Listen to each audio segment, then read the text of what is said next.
Tudo bom, galera? Meu nome é Jorge, eu sou professor de História e você está assistindo o História com Jorge, o canal onde a gente joga videogame e assiste aula de História tudo junto.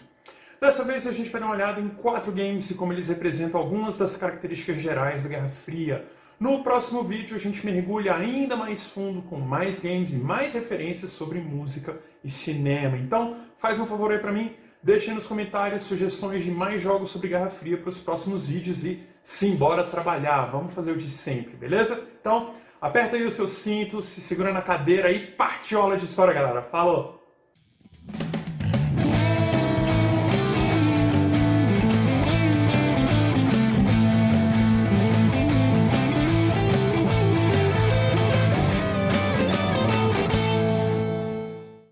Gente, eu queria começar com um candidato óbvio para os games da Guerra Fria. É claro que eu tô falando de Metal Gear Solid. A série toda merece um vídeo ou uma série de vídeos sobre as referências históricas e ligações com os vários eventos mundiais. Mas enquanto esse dia não chega, a gente segue com um ponto que eu escolhi para destacar aí no Metal Gear 5. A trama do jogo acontece durante a Guerra do Afeganistão e a Guerra Civil Angolana, com jogadores fazendo operações de espionagem e sabotagem em ambos os cenários. Focando especificamente na África, o game toca em temas como o UNITA, que é a União Nacional para a Independência Total de Angola, um grupo político que realizou ações paramilitares com financiamento dos Estados Unidos. Esse grupo foi rival do MPLA, que era um movimento popular de libertação de Angola, que tinha financiamento soviético. Isso tem a ver com o ciclo de independências afroasiáticas como um todo, com as superpotências disputando hegemonia, redes de influência, apoio e aliados em várias regiões. Aliás, é esse tipo de rivalidade aí que é uma das características centrais da Guerra Fria. Esses locais e eventos do game servem também para a gente lembrar do seguinte: embora o jogo seja ambientado naquilo que eu chamaria de realismo fantástico, misturando eventos históricos à ficção científica e fantasia, ele ainda consegue tocar em reflexões históricas importantes e muito palpáveis, mais ou menos como faz a série Assassin's Creed. O Metal Gear 5 toca também num ponto extremamente triste, que é o uso dos soldados infantis em conflitos armados. Isso foi, e em alguns casos ainda é, uma realidade ao redor do globo. As guerras abertamente declaradas ou conflitos civis de diversos tipos contam com soldados infantis.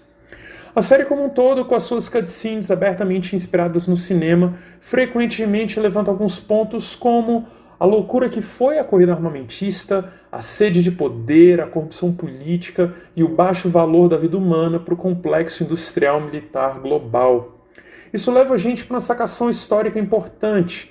Embora eu veja alguns professores aí afirmando que a Guerra Fria foi de fato fria, eu costumo pensar na direção oposta, na ideia de uma guerra quente.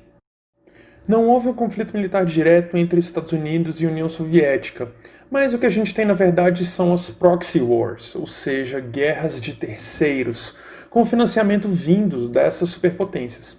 Isso aparece em várias cenas do game, é bem típico dos anos 50 e 60, especialmente em eventos como a Guerra da Coreia e a Guerra do Vietnã, o ciclo de independências afroasiáticas e as várias ditaduras da América Latina. Inclusive, os jogadores da versão de PlayStation 3 conseguiram fazer algo com o qual meu querido Megadeth sonhou em 1990.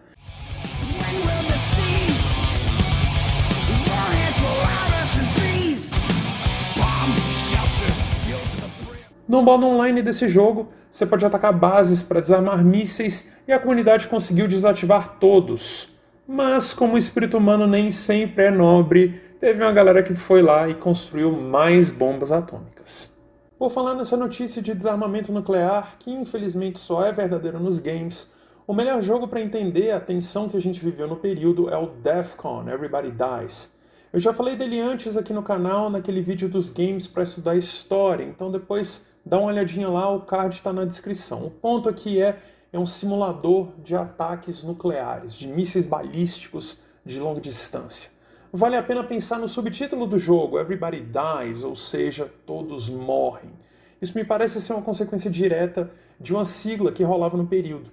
Quem curte história sabe que eu estou falando de MAD, Mutually Assured Destruction, ou seja, destruição mutuamente assegurada. A certeza de que, em caso de holocausto nuclear, A quantidade de baixas seria pesadíssima de ambos os lados, e certamente a gente estaria vendo uma guerra sem vencedores. Também é necessário explorar a palavra DEFCON, que é a Defense Readiness Condition, ou seja, a condição de prontidão de defesa, uma escala que vai de 5 a 1, onde cada grau indica uma série de ações de acordo com o estado de alerta.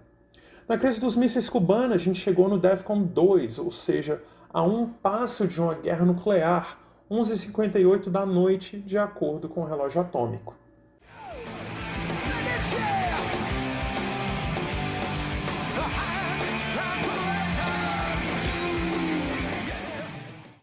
E é claro que eu não poderia deixar de fora o bom e velho Iron Maiden com 2 Minutes to Midnight, tá aí as nossas 11h58, 2 para meia-noite.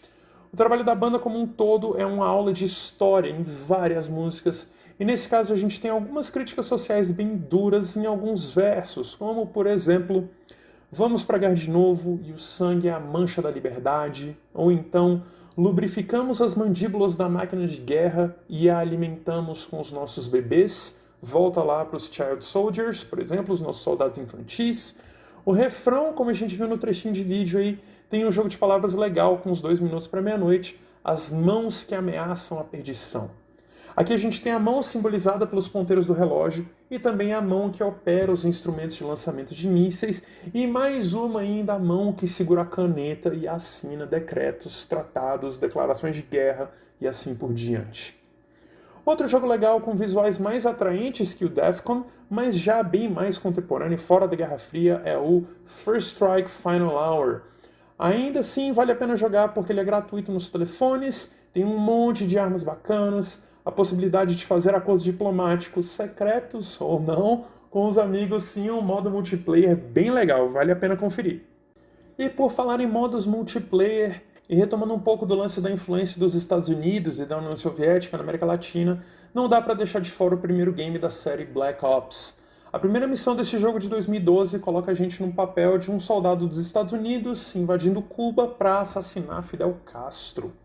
O mesmo jogo ainda conta com a prisão soviética para dissidentes políticos, que é um gulag, um tipo campo de concentração com trabalhos forçados. Nos mapas multiplayer a gente tem a famosa Nuketown, que apareceu em vários outros games da série. Ela reflete os campos de testes nucleares montados nos desertos, no sudoeste dos Estados Unidos. No final de cada round, enquanto o placar é mostrado, há uma explosão nuclear. A inspiração aqui parece ter sido o filme Indiana Jones e o Reino da Caveira de Cristal, com aquela clássica cena onde o Indy se esconde dentro da geladeira. Rola também um mini documentário do Smithsonian, que eu vou deixar linkado aí na descrição. São 3 minutos recheados de informação e de filmagens históricas muito legais mesmo, vale a pena assistir. Falando em Black Ops, eu também não posso deixar de fora o modo Zombies, uma realidade alternativa na qual figuras ímpares, como os presidentes John Kennedy e Richard Nixon, o secretário de defesa do Kennedy, que é o Robert McNamara, e o ditador cubano Fidel Castro precisam trabalhar juntos para sobreviver e derrotar mortos-vivos. Gente, não acredito que eu acabei de dizer essa última frase, mas coisa dos videogames, segue aí. Bom, gente, fechando a primeira parte da nossa lista, a gente tem o World and Conflict. Ele é um jogo de estratégia que explora a história alternativa, e a premissa é bem interessante. Em 89, o mundo mergulha numa guerra mundial depois que as negociações entre Estados Unidos e União Soviética falham. Acontece então a invasão russa do Zelwa via Oceano Pacífico. Na edição completa rola uma campanha single player para cada lado. É bem legal pra gente conferir isso depois. Uma das minhas cenas favoritas desse game é quando rola Everybody Wants to Roll the World, o classicão do Tears for Fears de 85, durante uma missão na França. Tem um jogo entre a letra da música e o que sai da boca de um comandante francês. Vamos dar uma olhadinha aí.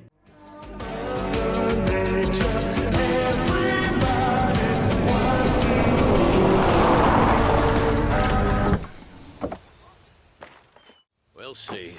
Where were we, Commandant? You lost one of your officers? Yes, a sous-lieutenant. The fool stepped on a mine. Parker can handle that command. You want your lieutenant to lead my men? But that is unheard of. Do you doubt the competence of my officers, Commandant? Vous arrogants américains, vous pensez que vous dirigez le monde comme il vous plaît? Ah, c'est pas possible, incroyable. Nous avons une guerre à gagner et je vais faire ce qui me semble nécessaire. Apesar das múltiplas interpretações que podem ser dadas para qualquer boa letra de música, é o próprio autor, o cara que é o Roland Orzabal, que é guitarrista e tecladista da banda, também um dos vocalistas, disse o seguinte num vídeo de 2014 no Spotify Landmark. Ele fala assim: essa música foi o nosso afastamento das letras introspectivas. Começamos a olhar para as coisas globalmente e houve uma guinada na direção da política, algo que iria aparecer mais no disco Seeds of Love. Eu não coloquei o trecho aí por causa dessas questões de copyright, beleza? Também vale a pena dar uma olhada num artigo da Ultimate Classic Rock destrinchando essa música, e pra galera que curte a história da música e curte as lendárias lendas do rock, tem um canal que é o Professor of Rock, como de costume, com um vídeo excelente. Tudo isso tá linkado na descrição aqui embaixo, beleza? Bom, gente, canções como essa aí e tantos outros clássicos do pop rock são como uma assinatura sonora dos anos 80.